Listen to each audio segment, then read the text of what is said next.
என்னுடைய நண்பன் இன்னைக்கு சமூகத்துல மிகப்பெரிய அந்தஸ்துல இருப்பான். எனக்கு ஹெல்ப் பண்ணுவான் அப்படின்னு நெனச்சு தான், நான் அவன்கிட்ட போய் அந்த உதவிய கேட்டேன். ஆனா கொஞ்சம் கூட மனசாட்சி இல்லாம, என்னால முடியாது அப்படின்னு சொன்னது எனக்கு ரொம்பவும் கஷ்டமா இருந்தது.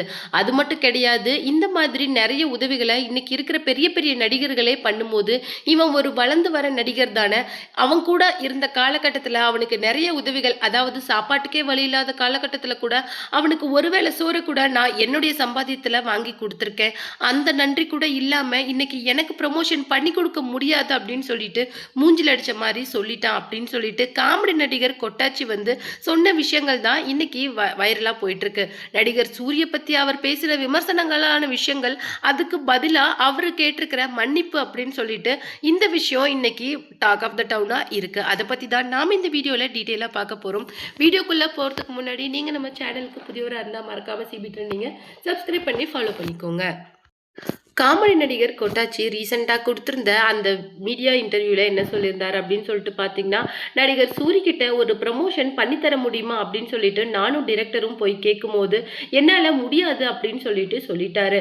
அது மட்டும் கிடையாது, வெற்றிமாறன் சாரோட அசிஸ்டன்ட் எல்லாம் இப்போ படம் பண்ணிட்டு இருக்காங்க. நாளைக்கு அவங்களும் அந்த மாதிரி கேட்டா நான் என்ன பண்ணுவேன்? அப்படிங்கிற மாரி கேட்டாரு. அதுவும் நாங்க இன்னும் ரெக்வெஸ்ட் பண்ணி என்ன கேட்டோம் அப்படின்னு சொல்லிட்டு பார்த்தீங்கன்னா, நீங்க அந்த மாரி ஃபங்ஷனுக்கு கூட டைரக்ட்டா வர வேண்டாம். உங்களுடைய அஃபிஷியலான பேஜ்ல போடுங்க அப்படின்னு சொல்லிட்டு கேட்டோம். ஆனா அதையும் முடியாது அப்படின்னு சொல்லிட்டாரு. இல்ல அப்படின்னா ஒரு வாய்ஸ் மெசேஜாவது குடுங்க. அது என்னுடைய அஃபிஷியலான பேஜ்ல போட்டுக்கிறேன் அப்படின்னு சொல்லிட்டு பலமுறை நான் கேட்டு பார்த்துட்டேன். ஆனா அதுக்கு முடியாது அப்படிங்கிற பதில குடுத்துட்டாரு. இந்த மாதிரி வளர்ந்து வர நடிகர்களுக்கு இன்னைக்கு உயரத்துல இருக்கிறவங்க உதவி பண்ணா அவங்களும் வளர்றதுக்கு உதவியா இருக்கும்ல. ஆனா இன்னைக்கு மனசாட்சி அப்படிங்கிறதே செத்து போச்சு.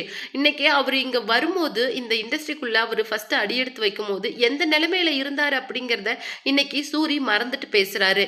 அவருக்கு நிறைய நாள் சாப்பாடு இல்லாத காலத்துல கூட என்னுடைய வருமானத்தை வச்சு அவருக்கு நான் சாப்பாடு வாங்கி கொடுத்துருக்கேன். எனக்கு தெரிஞ்ச அளவுக்கு உதவிகளை நான் அவருக்கு பண்ணியிருக்கேன். ஆனா இன்னைக்கு நான் அதை பெருசா பேச விரும்பல. ஆனா இன்னைக்கு விஜய் சேதுபதி சார் எவ்வளோ ஹெல்ப் பண்றாரு அப்படிங்கிறது எல்லாருக்குமே தெரியும். தெரிஞ்சும் தெரியாமலும் அவர் இன்னைக்கு பண்ற உதவிகளால தான் இன்னைக்கு நிறைய பேர் வாழ்ந்துட்டு இருக்காங்க. இன்னைக்கு சினிமா ஃபீல்ட்ல நிறைய நல்லவங்க பண்ற உதவியால தான் இன்னைக்கு சின்ன சின்ன ஆர்டிஸ்ட் எல்லாம் உயிர் வாழ்றாங்க அப்படின்னே சொல்லலாம். ஆனா நீ வந்து என் கூடயே இருந்த இன்னைக்கு பெரிய லெவல்ல இருக்க. ஆனா எனக்கு ஒரு உதவி அப்படின்னு சொல்லிட்டு கேட்கும்போது நீ முடியாது அப்படின்னு சொல்லிட்டது இது எனக்கு இல்ல உனக்கு தான் ரொம்ப கேவலம் அப்படிங்கிற மாதிரி அந்த இன்டர்வியூல பேசியிருந்தாரு. அது மட்டும் இல்லாம இப்போ ரீசெண்டா கொட்டாச்சி ஒரு மன்னிப்பு வீடியோ கேட்டிருந்தாரு. அதுல என்ன அப்படின்னு சொல்லிட்டு சொல்லியிருந்தாரு அப்படின்னு சொல்லிட்டு பாத்தீங்கன்னா, நான் வந்து என்னுடைய மனசுல இருக்கிற ஒரு குமுறலை தான் சொன்னேன். ஆனா நான் அந்த டைம்ல அதை சொல்லியிருக்க கூடாது. ஒரு வேதனையோட வெளிப்பாடு தான் என்னுடைய பேச்செல்லாம். ஆனா நானும் சூரியும் ஒரு நல்ல நண்பர்கள். எங்களுடைய நட்புல எந்த களங்கமும் கிடையாது. நான் அவனை பத்தி ஏதாவது தப்பான ஒரு வார்த்தைகள் பேசியிருந்தா ரொம்பவும் சாரி அப்படிங்கிற மாதிரி பகிரங்க மன்னிப்பு சூரி கிட்ட கேட்டிருந்தாரு.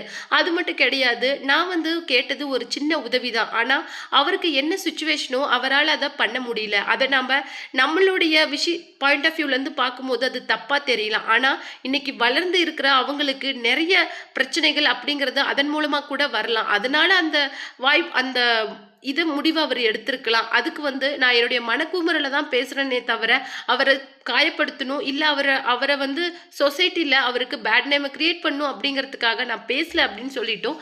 அது அது மட்டும் இல்லாம பகிரங்கமா நடிகர் சூரி கிட்ட கொட்டாச்சி மன்னிப்பு கேட்டிருக்காரு.